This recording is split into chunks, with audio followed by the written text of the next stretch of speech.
Zorem Collection YouTube channel a kan lo lo ma che kan channel te ila subscribe lo ni chuan khoi ta kan mi lo subscribe sak turin kan ngin chia kan video te ilim puya mo no mi ti nge kan be se do like comment and share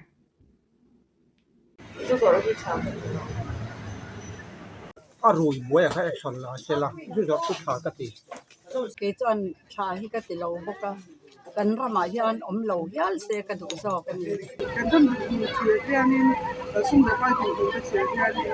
chu zor hi a sual na em bo pai ka se lo ku de tan zuzor hi tha tilo hi kanin nial kum khuwa chu ni tamaya abi takin ko than lam hianin zuzor hi tha ati theilova Christian na rilru atanga thlir hi chuan zuzor tur hi chu kan ni mel lova chuti rualin ramha son na ngai to na thinlung lama tangkhanin then khatin revenue nei che tak state kan ni awang hianin zuzor hi an soimoi veren thum bok ania emponi se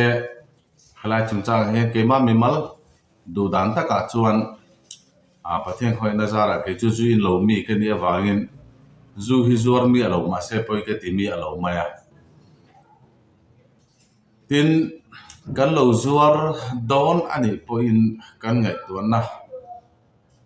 a hianin hey nam angin khoven han chitin reng hianin mani zubil te po hi kan lo nei ve a mizo te po hianin zupui te tin zu rakzu zufang kan ti te kan neya tin bu zu te po a omani ome heng hi namdangin min thiat pui nge min thiat pui lo ka the hau lawa emponi se heng thil te hi tu lai khovela tourism te kan soimoya mundanga tangin mi khwal te lo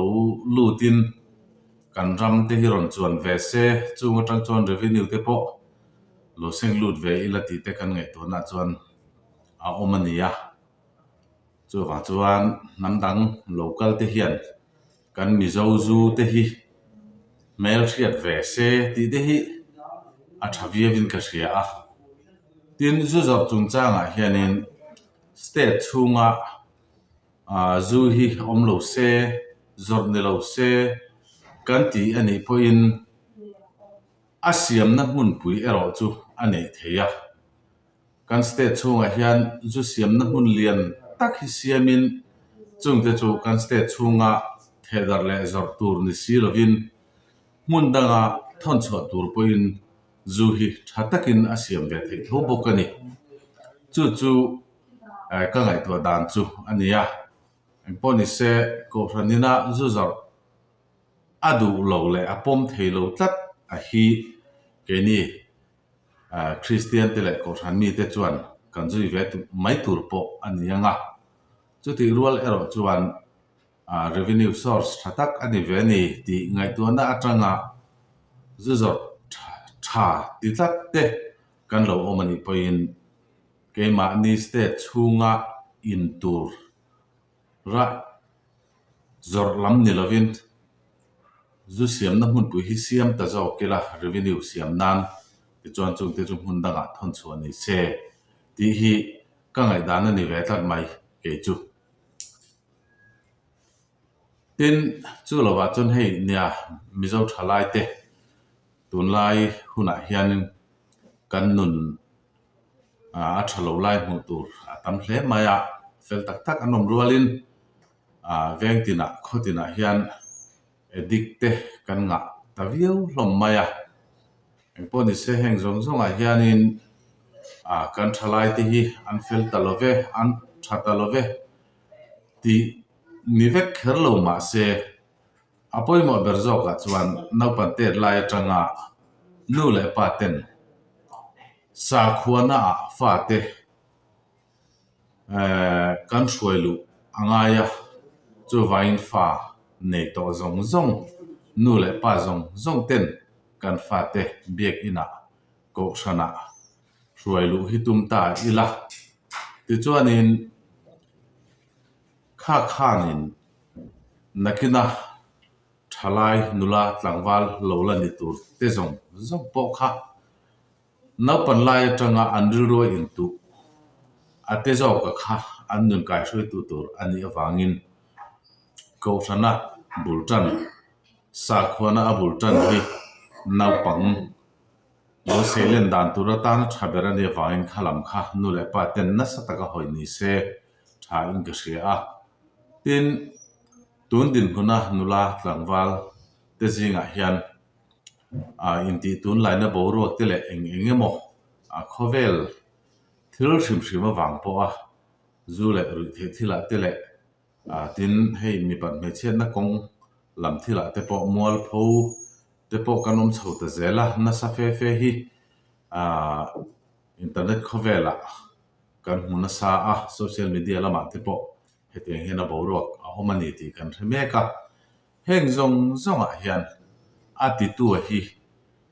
ani na phung dik taka chuan poisa du wang emo ngai to chian lo wang emo lar milar ni du ve hrim na awang emo te a ron ti mai te po kan ni mela tin sum le pai thu po hian chu ti takin han nom sakpui tham hi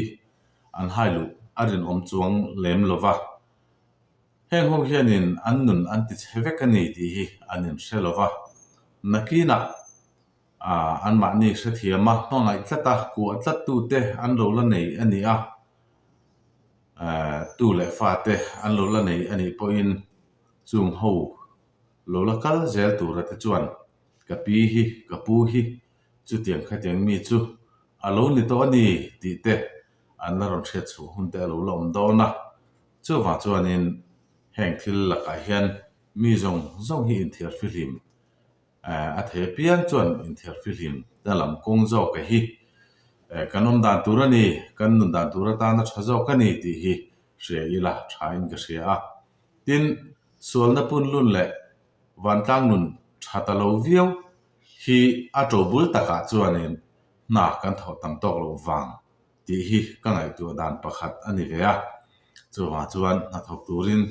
in buat sa ila na hi tam theang ber hi thok ta ila ti chuan sual ti na hun hi kan ni tlem manga tin kan tho chu alo tam chuan mani in rin tok na te tho chu atanga hlim na le lom na te alo piang chho zel bok nen chu tiang chuan kan nun hi a tha zong in akal thei do na chuan na thok tam nam tai ma nam ni tura in buat sai apoi mo em sarkarin agriculture marketing emo khatiang ang lamkong arua man chia lo ania khatiang kha va enjoy turemo avail turemo ala om chi ri lo ani po in thokpe tan chon tho tur hi a om mol renga chuanin chome zim te lo buat sai te purun munaniamo thasik khai munaniamo engpo ni se chung koi na kan ei tur ve hrim han tho chu mai po hi a hluveka kha poisa le ngai lova kanom theina I poisa kan save theina ani tho ve ka wangin thorim hi kan thupuya tan thang thar thevila ti hi ka du dan le